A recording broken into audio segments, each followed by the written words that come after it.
दोस्तों आज budget day था और आज मार्केट में ट्रेडिंग अवॉइड करके ही फ़ायदा था। बट मैंने एक ट्रेड लिया और वो बड़ी छोटी सी रिस्क के साथ मैंने ट्रेड लिया था। मैंने जो लास्ट वीडियो डाली थी उसमें मैंने निफ्टी में 24,000 को शॉर्ट कर रखा था, पी को। अगर आप थोड़ा टाइम हो गया आपको ट्रेडिंग करते हुए तो आप समझ सकते हो। और 25,000 सी को शॉर्ट कर रखा था। काफ़ी अच्छा ट्रेड था, पर मैंने वो कल एग्जिट कर दिया था। वो मैं आपको दिखा दूंगा क्यों। उसमें मुझे 670 रुपीज़ का जो था सिर्फ लॉस हुआ था। ऑल दो 5,000 तक का लॉस दिखने लगा, बट उसमें कहीं ना काफ़ी टाइम बिताने के बाद 1 बजे के तकरीबन मैंने पोजीशन क्लोज की और मुझे प्रॉफिट उसमें 1,000 से ज़्यादा दिखा ही नहीं।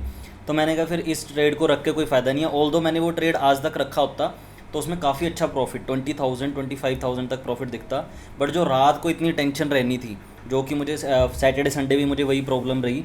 और रात को इतनी टेंशन रख के कि भाई कल को कहीं मार्केट और बड़ा गैप डाउन ना खोल जाए, क्योंकि काफ़ी नेगेटिव न्यूज़ भी आ रही थी मार्केट में। आज टैक्स बढ़ा दिया गया है और कैपिटल गेन पे टैक्स बढ़ा दिया, फ्यूचर एंड ऑप्शंस में और ज़्यादा टैक्स लगेगा। तो उस चीज़ को नेगेटिव लेके मार्केट काफ़ी ज़्यादा इम्पैक्ट आ सकता था। अगर रातों रात गैप डाउन खुल जाती तो वो मैं हैंडल ही नहीं कर पाता सिचुएशन। तो वो मैंने एग्जिट कर दी थी 670 रुपीज़ में के लॉस पे। और जो आज मेरा ट्रेड था वो मैंने फिर छोटा सा जो ट्रेड था उसमें 800 के तकरीबन मैंने रिस्क लिया था, सिर्फ एक लोड के साथ 40। और मैंने फिन निफ्टी में ट्रेड लिया था। फिन निफ्टी में क्यों ट्रेड लिया था ये मैं आपको स्क्रीन पे समझाता हूँ। 490 ये प्रॉफिट स्क्रीन पे आप देख सकते हैं। और इसमें मैं ट्रेड दिखा देता हूँ। 1230 पे मैंने एक ट्रेड लिया था, 1232 पे, और विद इन 10 मिनट्स उसने मुझे 87 पॉइंट्स दे दिए। तो अच्छे पॉइंट्स लिए हैं, 87 पॉइंट्स। और ऑल दो इसमें मेरा जो रिस्क था वो आप दे सकते हैं। अगर यहाँ से मैं आपको कहीं देखेंगे, आप दूसरे नंबर पे आपको दिख रहा है जो मैंने ऑर्डर कैंसिल किया बाय का 131। पहले मैंने 150 का स्टॉप लॉस रखा था, उसके बाद 131 इसे इमीडिएटली मैंने जो है ट्रेल कर दिया था, क्योंकि मुझे एक ही ट्रेड ट्राई करना था। बट मार्केट ने अच्छा रिवॉर्ड दिया और मुझे इसमें प्रॉफिट हुआ 3,500 रुपीज़ का। जो मेरा दिन का जितना रिस्क होता है उतना की मुझे प्रॉफिट हुआ था। ज़्यादा मैं एक्सपेक्ट कर नहीं रहा था। तो उसके बाद अल्टीमेटली जाके ये स्ट्राइक प्राइस 0 हो गया, बट पहले इसने 267 तक का जो है हाई लगाया था। तो अच्छा है, जितना का आपने डिसाइड कर रखा है उतना अपना टारगेट लो। मिलता है ठीक है, नहीं मिलता तो नहीं। और ये ट्रेड से मुझे थोड़ा सा कॉन्फिडेंस ज़रूर मिला है, बट ये कॉन्फिडेंस मार्केट में सही चीज़ है भी और नहीं भी। नहीं इसलिए क्योंकि जैसा मेरा फेस चल रहा था, लूजिंग स्ट्रीक चल रही थी काफ़ी टाइम से। जो भी ट्रेड लूँ, इवन अच्छा ट्रेड लेने के बाद भी, एक भाई ने मुझे कमेंट किया था वीडियो के नीचे कि भाई अगर आपने जो सेल क्यों कर रखा है 25,000 का, 24,000 का।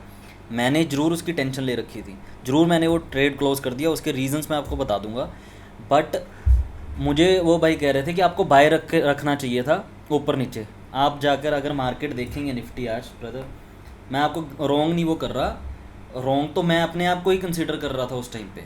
तो मार्केट आप देखें कि ये मैंने ऊपर 25,000 और नीचे 24,000 सेल कर रखा था। और मार्केट पिछले 3 डेज से, जब मैंने सेल किया था फ्राइडे, मार्केट उसी जोन में है।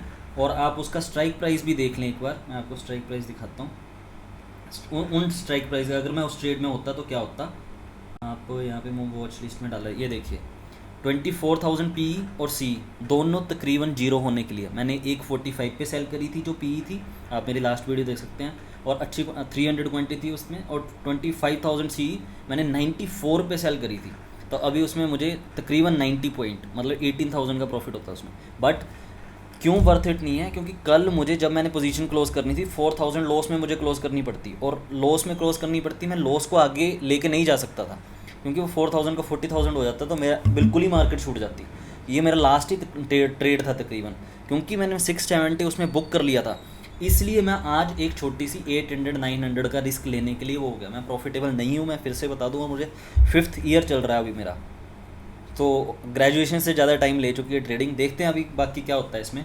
बट मैं आपको दिखाता हूँ आज का जो ट्रेड था उसमें मुझे निफ्टी को देख के मैंने बैंक निफ्टी में ट्रेड लिया था। Sometimes it works, not always. वो तो अल्टीमेटली आपका डिपेंड करता है रिस्क पे ही, कि ट्रेड चाहे जितना मर्जी अच्छा सोच लें। ऐसे तो मैंने ये ट्रेड काफ़ी अच्छा ले रखा था निफ्टी का, उसमें प्रॉफिट नहीं ले पाया। बट मैं तो ये मेरा ट्रेड था। यहाँ पे मैंने ट्रेड इसलिए लिया था क्योंकि जिस टाइम फिन निफ्टी जिस टाइम यहाँ पहुँची थी 23,150 के तकरीबन, तो मैंने सोच लिया था कि मैं फिन निफ्टी में ट्रेड लूँगा। और निफ्टी उस टाइम पहुँची थी 24,000 के तकरीबन, 24,000 के तकरीबन पहुँच गई थी। तो इसलिए मैंने छोटा से ये सोचा कि निफ्टी यहाँ से रिवर्स मार सकती है, इसलिए मैंने फिर निफ्टी में ट्रेड लिया था कि अगर मैं गलत भी हो जाता हूँ तो भी वो स्ट्राइक प्राइस क्योंकि एक्सपायरी है तो मुझे हेल्प मिलेगी थोड़ा टाइम उस ट्रेड में स्टे करने की। तो ये सारा रीज़न था और इस रीज़न ने काफ़ी अच्छा जो है वर्क किया और अल्टीमेटली मुझे इसमें प्रॉफिट हुआ। तो ये मेरा आज का जो बजट डे का ट्रेड था। उसके बाद मैं एक चीज़ आपको दिखाता हूँ जो आप ज़रूर करना, जो भी भाई मेरी ये वीडियोस देखते हैं उनको मैं बता दूँ कि ये एक प्रॉब्लम थी बहुत बड़ी जिसको मैं सही करने की कोशिश कर रहा हूँ। वो ये है कि आप ये देखें, मेरा एक तो 1230 लो मारा था और 30 के बाद ये देखिए आप, ये कितना लो है, ये लो है 40, ठीक है। इस टाइम मैं ट्रेड में नहीं था, मैं आपको रियलिटी बताऊँ, मैं ट्रेड में था यहाँ कहीं इसने लो मारा था उस टाइम 30 का। यहाँ मेरा टारगेट हिट हुआ और मैं निकल गया अपना टारगेट लेके 30 तक। उसके बाद 10 पॉइंट नीचे गई। अगर मैं स्टे रहता नहीं आज तो जीरो ही हो जाएगी। सेलिंग में ये गलती नहीं करनी। तो अब ये देखिए कहाँ तक गई, ये सिर्फ 150 मैंने स्टॉप लॉस ट्रेड कर लिया। मेरे स्टॉप लॉस को एग्जैक्टली स्टॉप लॉस को हिट कर जाती है अगर मैं प्रॉफिट बुक नहीं करता। और उसके बाद चाहे ये जीरो हुई है, ये तो बाद की बातें, चार्ट बनने के बाद की बातें। तो ये चीज़ आप ज़रूर कर लेना अगर आप इसमें सक्सेसफुल जल्दी होना चाहते हैं। मतलब देखिए 1-2 साल तो लगने वाले हैं अगर आपने प्रॉफिटेबल होना है। और अगर आप ट्रेडिंग कर रहे हैं तो आपको इस चीज़ का पता लग गया होगा अभी तक। तो ये मिस्टेक मत करना कि भाई जीरो ही करवानी है एक्सपायरी वाले दिन। अपना लॉस लेके अगर मिल जाता है तो उसके बाद जहाँ मर्जी जाए मार्केट। Thank you.